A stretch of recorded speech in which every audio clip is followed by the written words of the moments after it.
Hello everybody. Under the course of biochemistry, especially regarding the basics of biochemistry, the topic which we are going to deal today is Henderson-Hasselbalch equation or Henderson-Hasselbalch equation. Henderson-Hasselbalch equation. So, in biochemistry, we are going to study an equation. So, it doesn't mean that equation only belongs to mathematics. So, this is the most important equation regarding the basics of biochemistry, which we are about to study after dealing with the topics water and its properties, acid base, and the previous class we have studied pH. Now we are going to study Henderson-Hasselbalch equation. So this equation has something relevance to those topics. That's what we are going to discuss about. So what does this equation say and who are those people? Regarding those people, there are two individual people who have described this equation into in different aspects. They have fulfilled altogether as an equation actually. So let me tell their role and who are they at the end of this session, so that you can get an idea what they have done after describing this equation. So we'll straightly enter into this defining this equation. First of all, this equation, the first point to say what the equation what it does, it relates between pH and pKa. That means the relationship between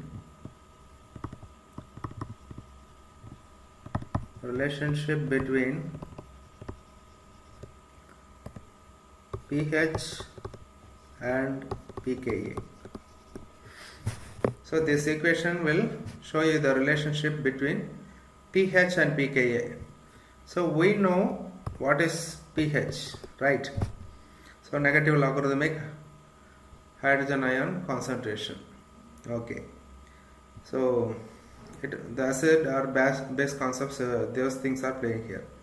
And regarding this pKa, which I am going to deal in this topic, pKa, will come to it later. So it describes the relationship between pH and pKa. In order to concisely say what is pKa, it is also a pH, but not a standard pH, a different pH related to ionization.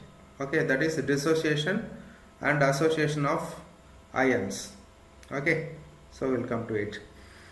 And the next point, the thorough definition of it, I am splitting the definition into statements so that I can concisely say each definition, each part of the definition separately. So let me write down that definition statement by statement. First one,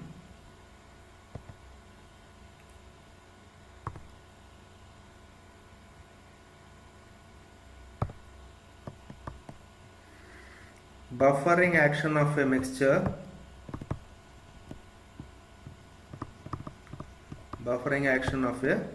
mixture, of weak acid with its conjugate base. Okay, so in this definition you have to concentrate these terms. Which one? Buffering, weak acid, conjugate base. You should know these terms. Let me write down all the statements and I will explain each one by one. Now the second statement,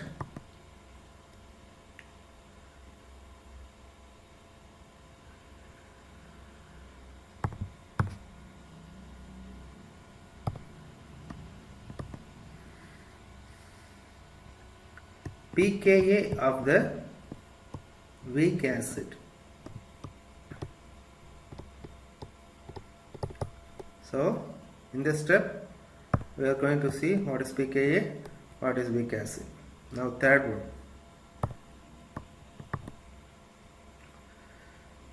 Shape of the titration curves. Shape of the titration curves.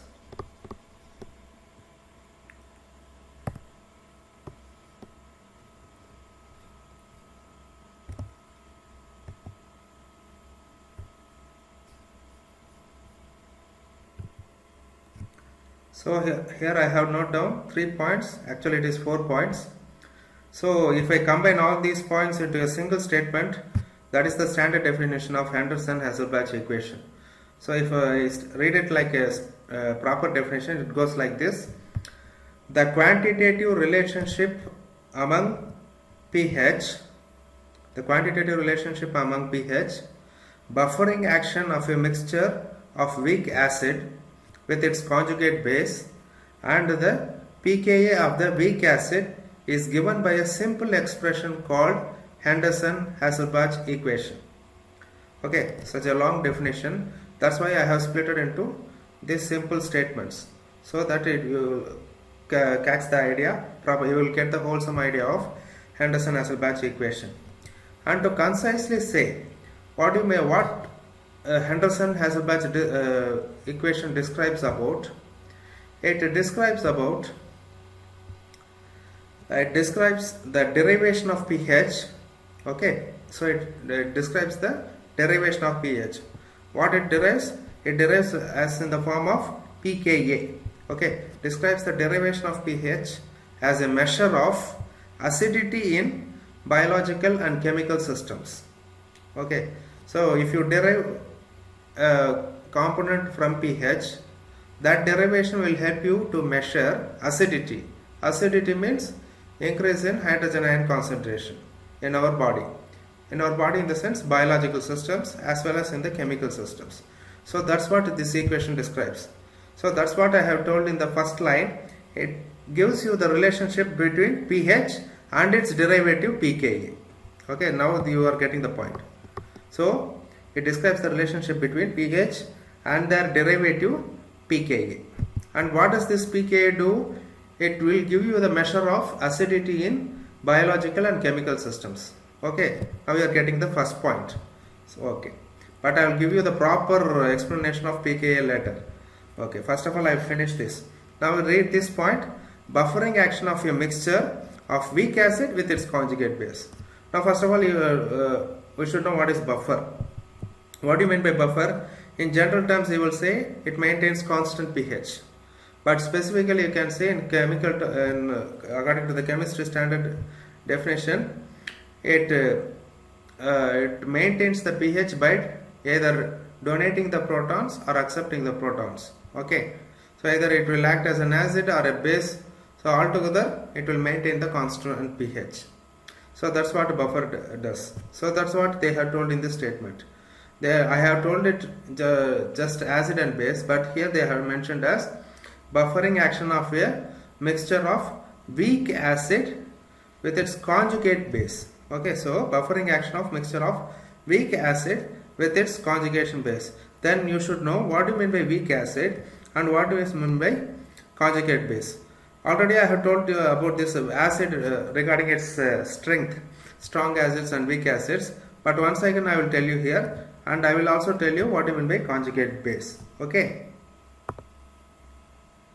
So the concept of weak acid. Weak acid.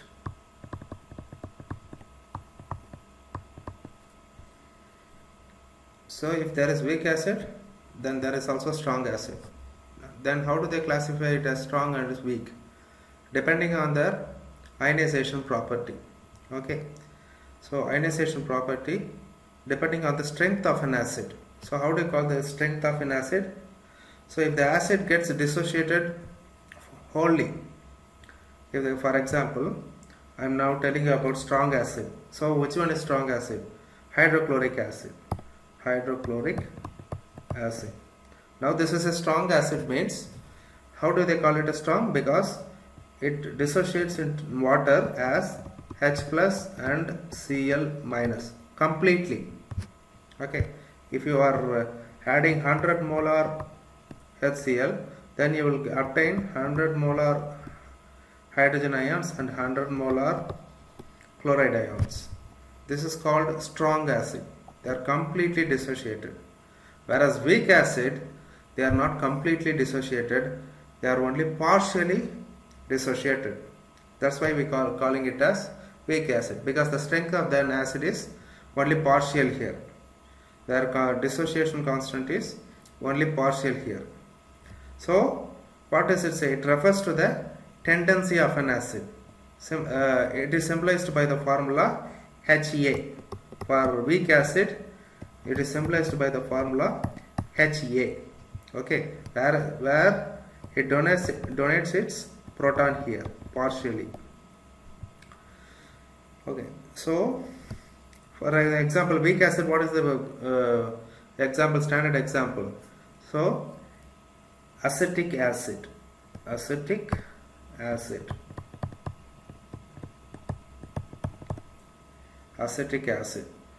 acetic acid, as it is weak acid, it doesn't get dissociated completely. Only it dissociates only partially. Now this acetic acid will dissociate into, now you have to note down these signs. Here I have written straight away, it is a one side action.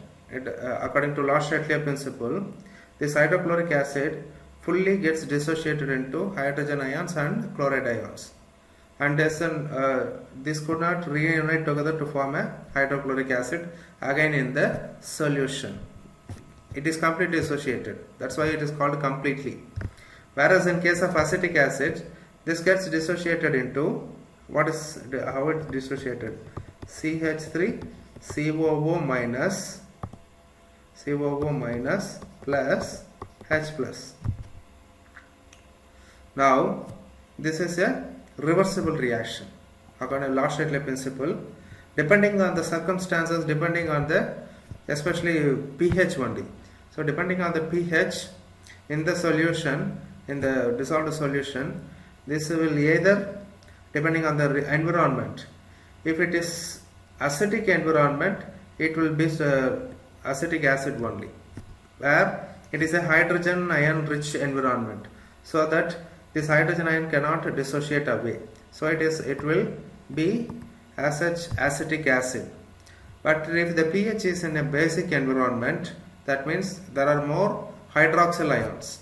So there are more hydroxyl ions, OH minus. Now this OH minus are electron rich species, nucleophile species. Now they tend to attack wherever there is a proton. Okay, so it will attack this acetic acid and this hydrogen ion gets deprotonated. Okay, deprotonation. Now this is called deprotonation, where it will form a water molecule and this will form a base molecule, CH3COO minus. Now this is called acetic acid. Whereas in the basic environment, if it gets deprotonated, now this is called acetate. This is how they are separated into. Now we assume that in chemistry we always used to study it as acetic acid, but regarding our physiology, human physiology or any living system physiology, we always consider it as acetate for any other acid also, in the form of ATE only. So it exists in the form of ions, not as an acid. Okay, because we are neutral. Most of the living systems, they have a environment with a pH, neutral pH, and that when neutral pH, it is more or less hydroxyl ion favoring species. It will not be more hydrogen ion rich species, so that the acid gets partially dissociated. That's how it will form ions. So that's why it's called ate. Here in this case it will come acetate. In the same way, succinate, not succinic acid, succinate, malonate, like that. Okay. Now this is the concept of weak acids. Now if you can, likewise before I told that Now if you take 100 moles of this acetic acid, 100 moles of acetic acid, and if you are dissociating it into the solution, not for what will happen, this hydroxyl ion will attack this H plus ions. Okay, as soon as this attacks this H plus ions, this gets dissociated into H plus and H2O, H plus and OH minus, that gives rise to H2O. Now this becomes CH3COO minus.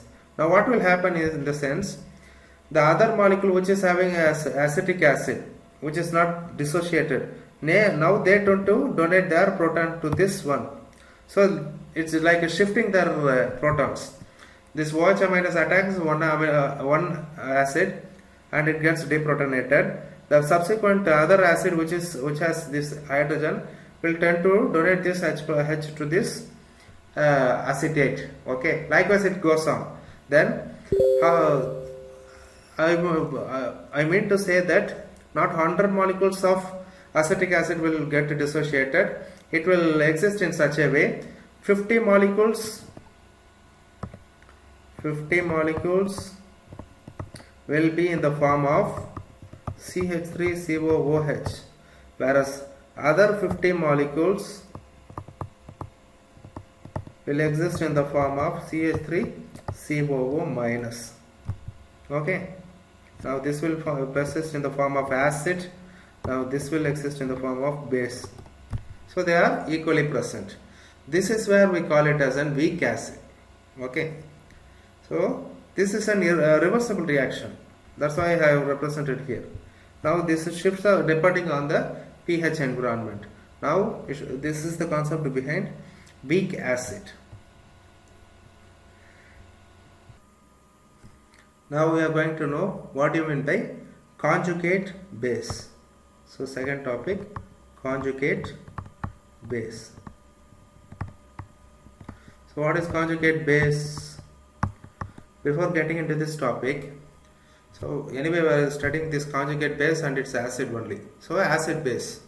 So this concept of acids and bases have been described in three theories. Okay, three theories have been proposed for explanation of acids and bases.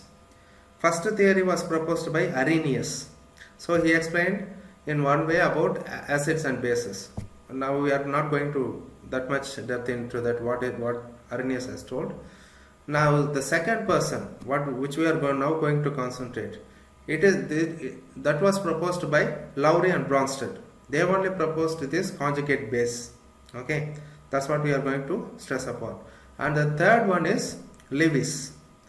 It was proposed by third method of acid and base theory was proposed by Lewis. It is the Lewis concept. So altogether there are three concepts. One is Arrhenius,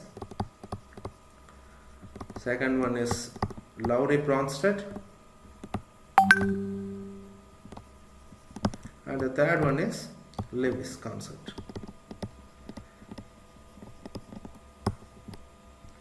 Now we are taking this Lowry Bronsted. So what does Lowry Bronsted say? They proposed this an acid base reaction as, okay, as they proposed acid base reaction as acid 1 plus base 2, acid 1 plus base 2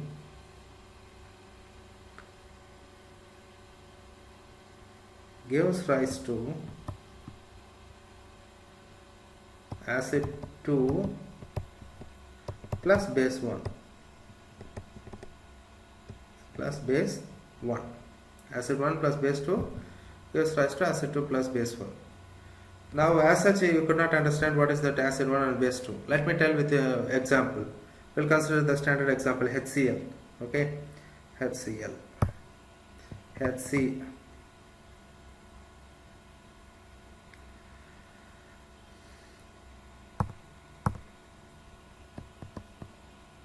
HCl plus H2O.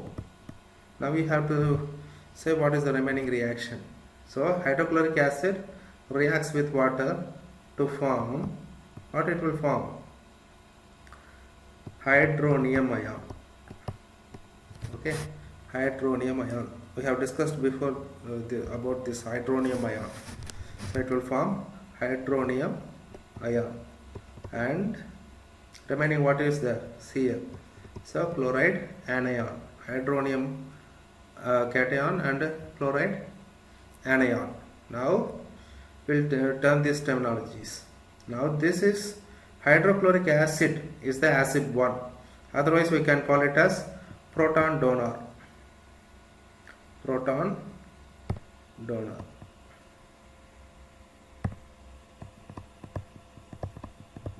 Proton donor.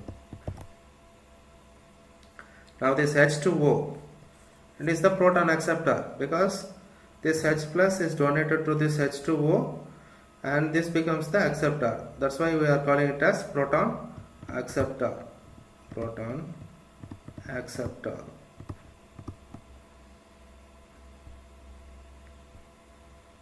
And hydronium ion, again this is a proton donor, and this is a proton acceptor. Anywhere the acid comes, they are donors, and if it acts in the form of anion or neutral, it is called acceptor. Now we can take this hydrochloric acid as acid 1 and water as base 2 and hydronium ion as acid 2 and chloride ion as base 1. Now why didn't we term this water molecule as base 1? Because the base 1 is nothing but chloride ion. From where it is formed? This base 1 is formed from acid 1. That's why we are naming chloride ion as base 1. Okay, so that's why this is called acid 1 and that one is base 1. From this what it gives rise to this H3O acid 2, and from where does this is obtained? From the base 2. Okay, now we are going to term these terminologies. Which one is now conjugate base and which one is acids, conjugated acids. Now it forms a pair, conjugated acid base pair. Now let me hook the points of which one are conjugated acid base pair. Now as I told you, so HCl, from this HCl only this chloride ion is obtained. Now this is one is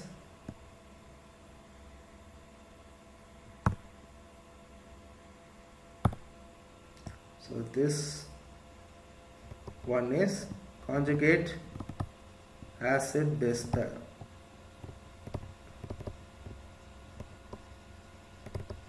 And this one is another conjugate acid base pair.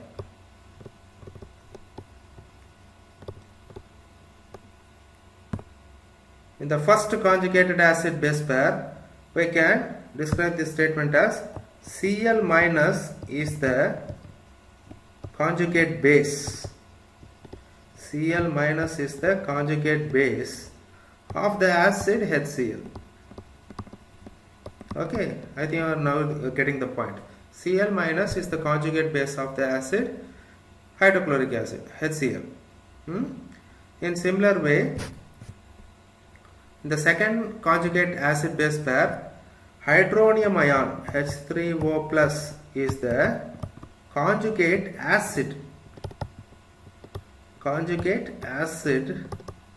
of the base H2O. I cannot say it as base, only simply H2O. Now we are coming to know what do you mean by conjugate.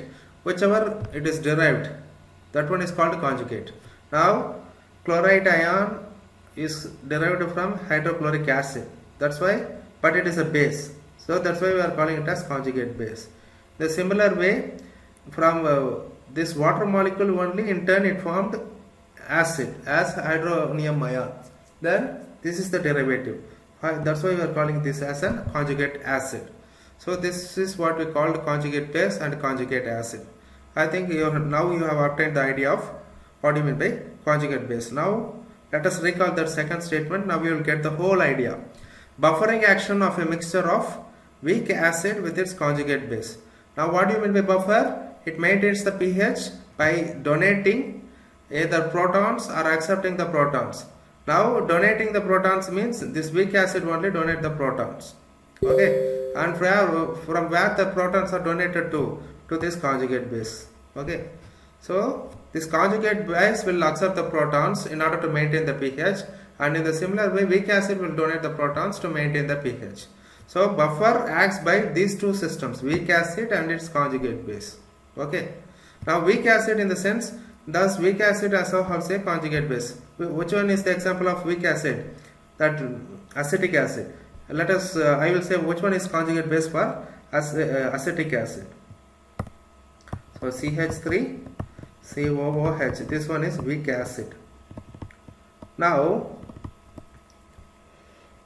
at the pH of this has a standard pH which will donate protons or accept protons, they are both maintained.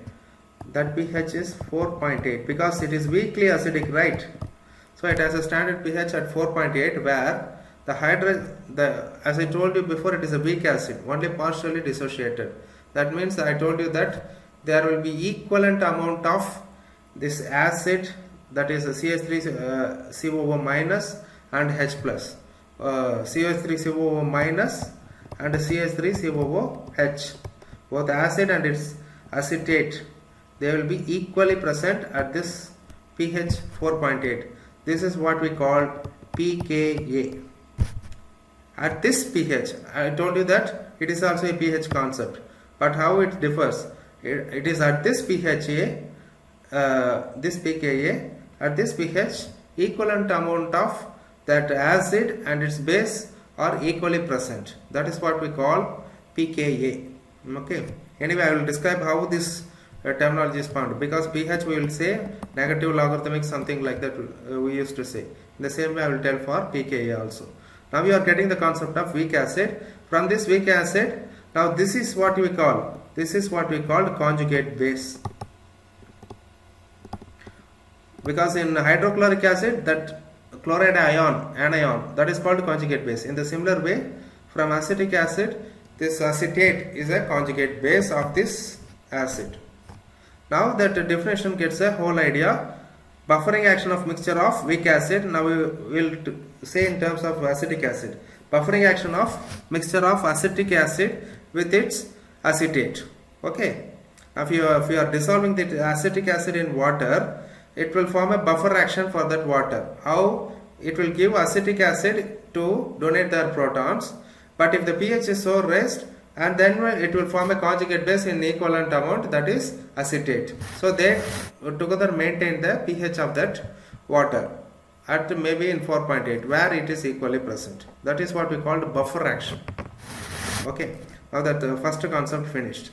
Now the second concept, pKa of the weak acid, which I have now described. Okay, let me give you a recap of that. So what do you mean by Ka? First of all, we will see what you mean by Ka, because then only we will come to know what you mean by pKa. So Ka, what is meant by Ka? Ka is called the acid ionization constant. Okay, this one is called acid ionization constant.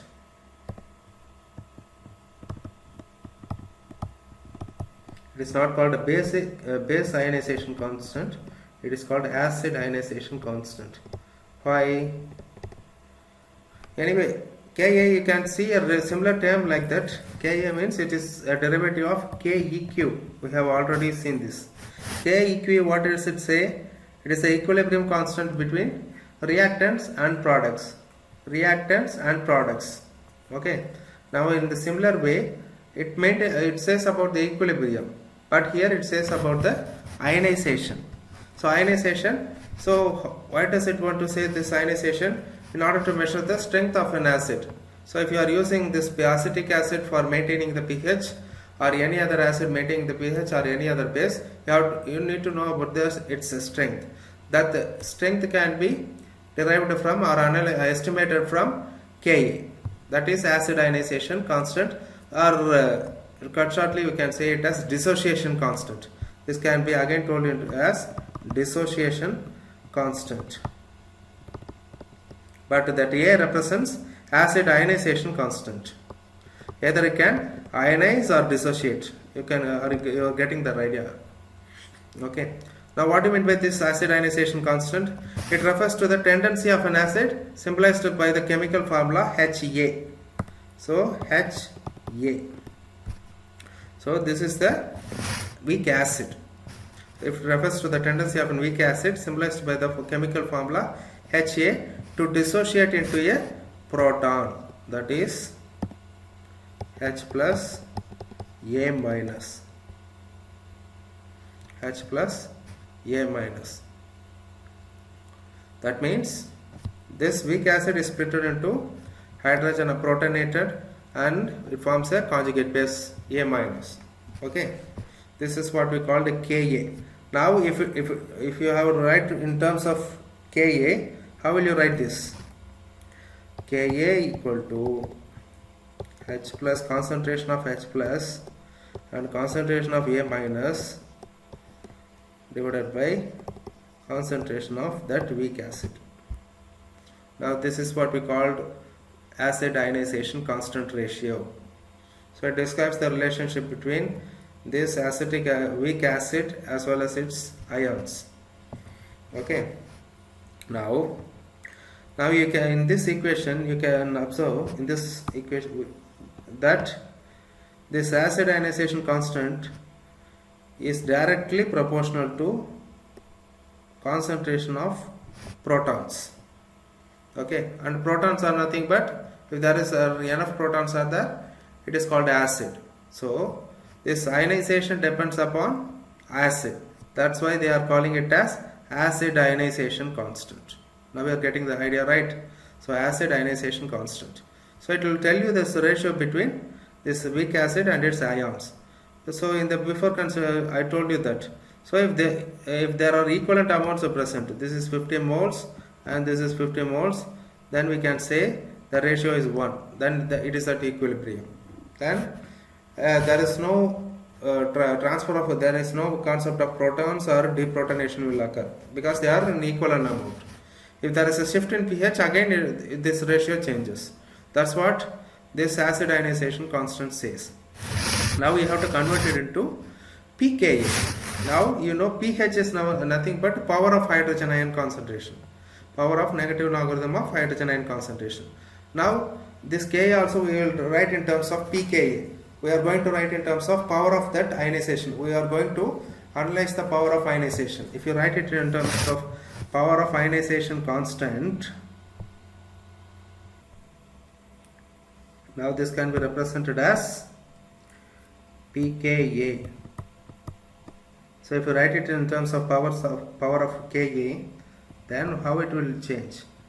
Minus log of Ka.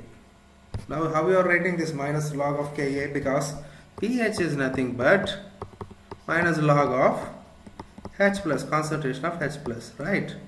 From this H, if we are adding minus log, then it is called pH. In the same way, if we are converting this Ka to pKa, power of Ka, then negative log of Ka. That's it. Okay. Now, as I told you in the pH itself, now what does this logarithm and the negative represents? Logarithm represents the power. So at power 1, power 2, that means pH 1, pH 2. But if you are telling in terms of Ka, it will tell you the concentration only. There you could not detect the change. The continuation of the interval of change is not in uniform manner. You could not say 0.1 to 0.2 or 0.1 to 0.15. But in pH you can say 1, 2, 3. So in terms of power you can change. That is in logarithmic addition. So logarithmic folds. So in the same way, pKa also represented minus log Ka. Log means logarithmic conversions. That is in terms of powers. And this minus represents, wherever this minus represents before this negative log, it represents the one value is increasing, the another value is decreasing. So the Ka is decreasing, the pKa value is the Ka value is increasing, the pK value is decreasing. In the same way for pH also. If the hydrogen ion concentration is increasing, because here also this minus sign appears. If the hydrogen ion concentration is increasing, then the pH will be decreasing. It is true, right? If the hydrogen ion concentration is very rich, then it is called acid. Acid means decreased pH. So the pH will come to, starting from 7 to, it will come to 6.543 depending on the hydrogen ion concentration. In the same way, if the acid ionization is the acid ionization means this protonation, if it is kept on increasing, the pK will also lowering. pK is nothing but another form of pH only. Then the pH lowers. Same only. Okay. Now this is the relationship between, if you change to K into pKa, now this is what we get. Now we are going to substitute instead of Ka. We have already told that the Ka is equal to H plus concentration of hydrogen ions and its conjugate base divided by its weak acid. Now we will write in that term is equal to minus log, instead of Ka I am going to write it down, H plus into A minus divided by He.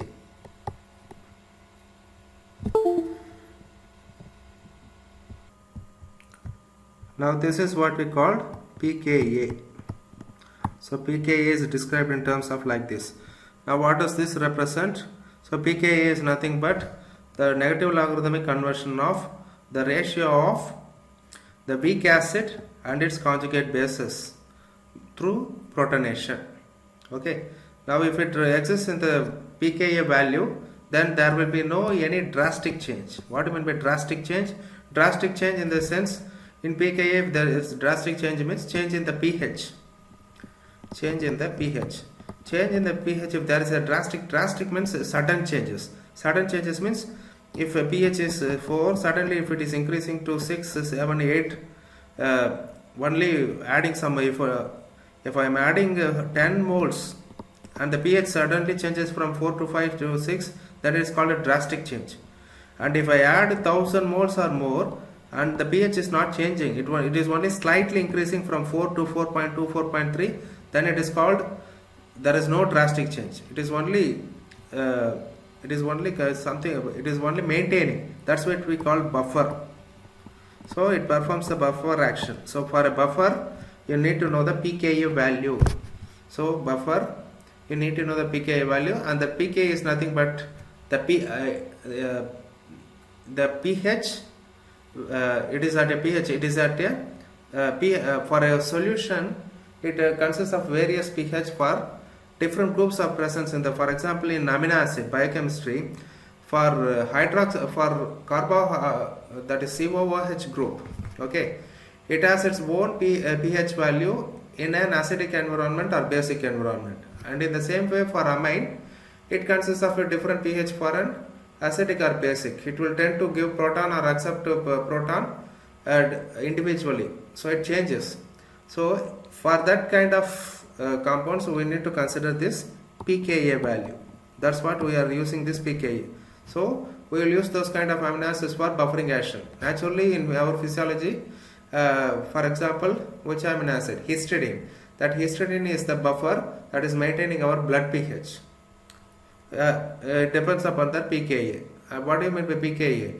The pKa is nothing but a pH of that histidine, which maintains the constant pH of the blood. We know the blood pH is nothing but, what is the blood pH? 7.4. So this is the pH of the blood. Whereas in order to maintain this same pH, because our blood is always it is changing, because we are always drinking water and suddenly we are not drinking water, so it gets dehydrated. If you are keeping on adding water, it will tend to give more OH minus ions, so blood becomes diluted and it maintains the pH. But if you are not drinking water and if your body gets dehydrated, it will tend to get acid. Okay, because if you are taking food and not drinking enough water, the components present in the food will tend to give more acids, so it will give more protons in the blood, so then it will decrease the pH of the blood. That is very dangerous to our circulatory system. But to avoid that, the histidine plays a prominent role in order to maintain that constant pH of 7.4. Now how that maintains? Histidine, we are telling it as buffer. Students, we have known the concept of buffer. but you don't know how that mechanism works. The mechanism works through the value of pKa. So histidine has also got a pKa value. What is that pKa value?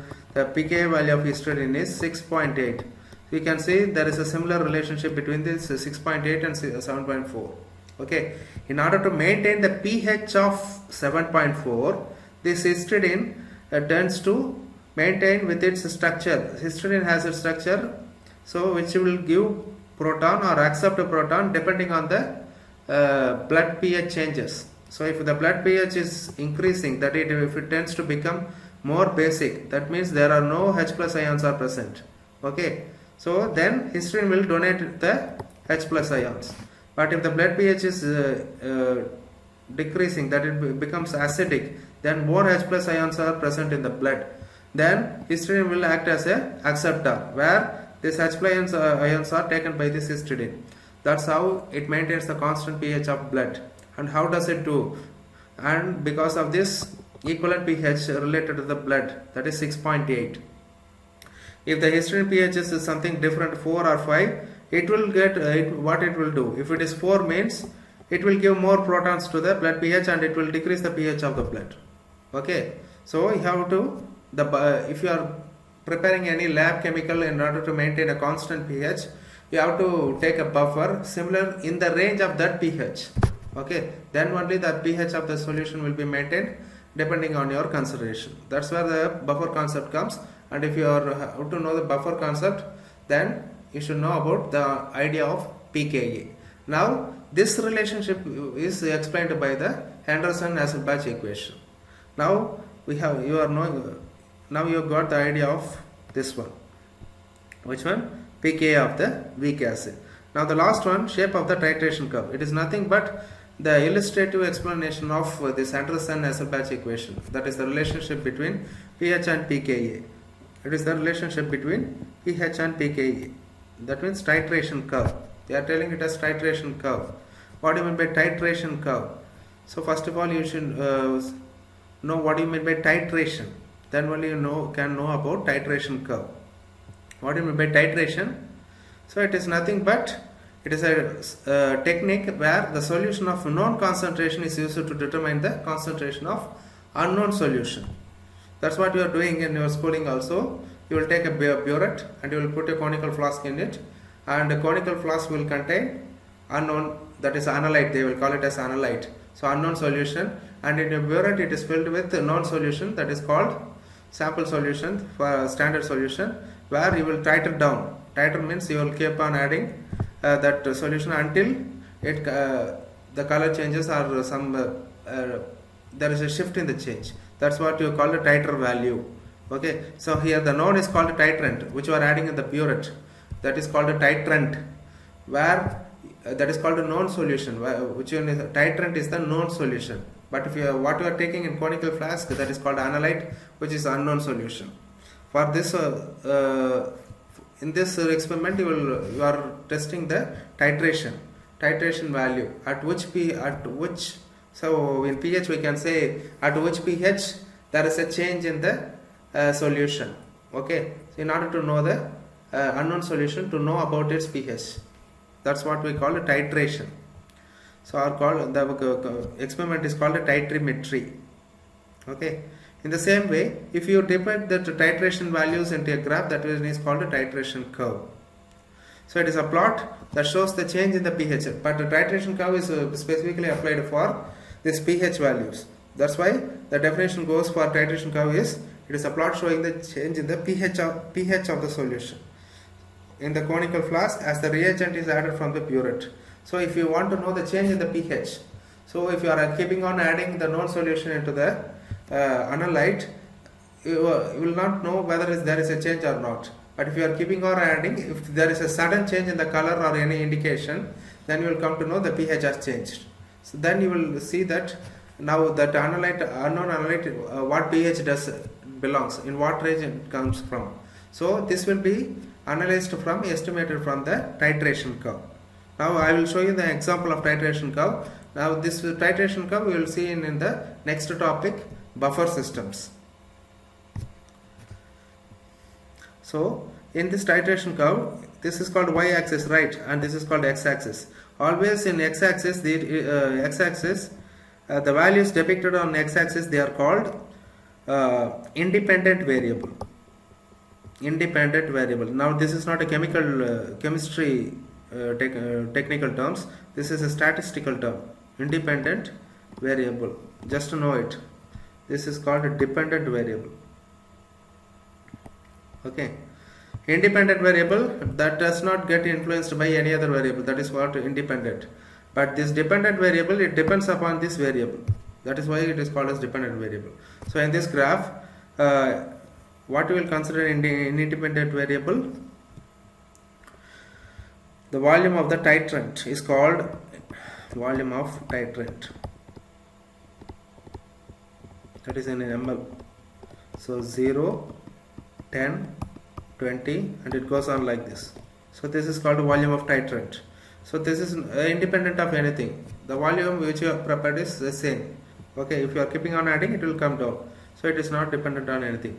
But depending on this volume, the pH might change. 1, 2, 3, 4, and it goes on till 14. I am showing till 7 only. Now this is what we call the plot of titration curve. Now you are going to plot. Now you are adding that known to unknown. Now you will see the shift in pH at continuous terms, and that curve will appear something like this. So it will be like this. Okay. So what does this curve represent? So it will something like this, sigmoidal curve. So you are keeping on adding from 0, 1, 2, 3 from burette. Now there is no shift in pH. Actually it will be slightly increasing here. Now for example at 25 ml, you can see a sudden change in the pH. So it is shooting out.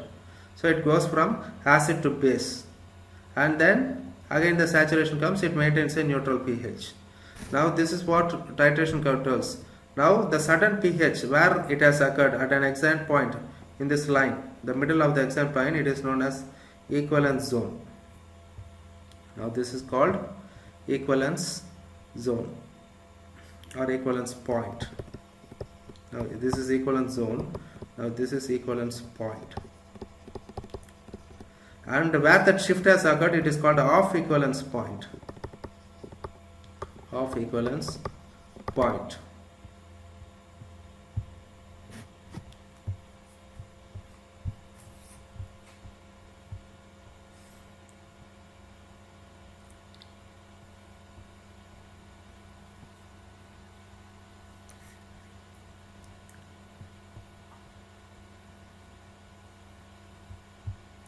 Now at that equivalence point, what does it represent? It represents at this equivalent point pH is equal to pKa, and below this below this equivalence point, it represents pH is less than pKa, and above this equivalence point, it represents pH is more than pKa. Okay. So at equivalence point, pH is equal to pKa. So that means at this pH, pKa will be maintained at this equivalence point, whereas in other conditions the pH changes depending upon, so where it will be keeping on changing.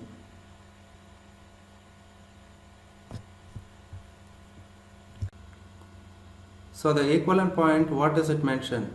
It mentions it is where all of the starting solution means it is the analyte. That means it will be usually an acid. It has been neutralized by the titrant. Titrant is nothing but it will be normally a base.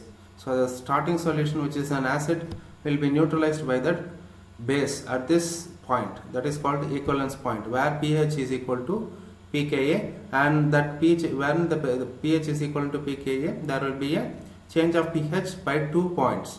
That's what it is shown in the graph. Normally it will be changed by 2 pH values, either from below from equivalence point. If it is pH 6, then it will be shift from 4 to 6, from that equivalence point it will be shift to 6 to 8, something like that. So that place is called pH is equal to pKa. Now what does this graph represent? What is titration curve useful for our concept? Henderson-Hasselbalch equation means. So using this you can easily find the pKa of the acids, especially they are calling it as monoprotic acids. For monoprotic acids only this titration curve will be useful for it. What do you mean by monoprotic acid? Monoprotic means monoprotons. Whichever acids that can give only one proton, those are called monoprotic acid. For example, either it can be strong or weak acid. So HCl, acetic acid, they are called monoprotic acids. Why? Because hydrochloric acid, they have H plus and Cl minus, only one proton. H plus only is present. That's why they are called monoprotic. In the same way, acetic acid also, it contains only one proton. So acetate and H plus. So it is also monoprotic. Whereas in case of sulfuric acid, it is diprotic acid because it contains two hydrogen atoms, H2SO4. So it can liberate two protons. That way they are called diprotic acid. And for sulfuric acid, this titration curve will not be applicable for finding the pKa values. Okay, so this is applicable for monoprotic acid. Where it is applicable, and I have mentioned before equivalence point, off equivalence point. And before off equivalence point, you can see there is no shift, a sudden shift in pH. It is where the buffer system occurs. There is no sudden shift. So if you are keeping on adding this volume of titrant, what is volume of titrant? Volume of titrant is nothing but the base. Okay, so if you are keeping on adding the base also, the pH is not shifting from 1 to, that means if you are, what do you mean by base? OH minus ions. So you are replacing OH minus ions with acids. Acids means H plus. So that will liberate water. So if you are keeping on adding also until off equivalence point, there is no sudden change. That means at that point it is maintaining the pH of that solution. So that solution has pKa value and that range. So you can fix the pKa value there. This is what we can find from this graph. So you cannot determine pH directly for all the solutions, but we can determine their pKa value. So that's why this titration curve is mostly useful, especially for our amino acids.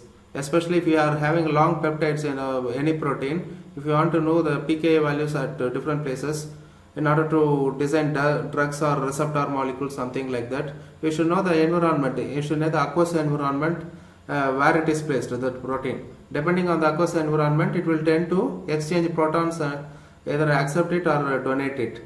But how, at what pH it will maintain, you could not assess it. So you can analyze their pKa values depending on the amino acid functional groups present on it. Then you can determine the pKa values. So from that you will come to know the overall pH of that protein. In that way you can do your experiments based on that pH, preparing a buffer for that. For example, DNA. If you are doing for DNA isolation, DNA maintains at pH around 7 or 8. So you have to prepare, but you will don't know how to it. But you need a pH buffer solution at pH around 8. So you will take a pH and test any buffer that ranges in this pH. So if you are keeping on adding and if you are succeedingly checking that pH and forming a titration curve, you will see that at 7 to 8 it is not at all changing that solution. Then you can take that solution as a buffer for this DNA isolation. Likewise, they have confirmed for this tris buffer. So this tris buffer is very well suitable for isolating the DNA. It has the pH of 8. And how they have discovered, like this titration curve slowly. So these are the things that are explained by the Henderson-Hasselbalch equation. So we have covered the theoretical points. So from the definition itself, I have explained all these things, that 4 points. And regarding that derivation, it is a 5-step procedure. And that 5-step procedure, after finding that, we have relating to that equation, I will tell you the applications also regarding our biological systems, which is nothing but our concept of buffers. We will enter into the concept of buffers. So for today's session, we will enter with this theoretical point of Henderson-Hasselbalch equation. In the upcoming class, we will see the equation step by step. Okay. So thank you.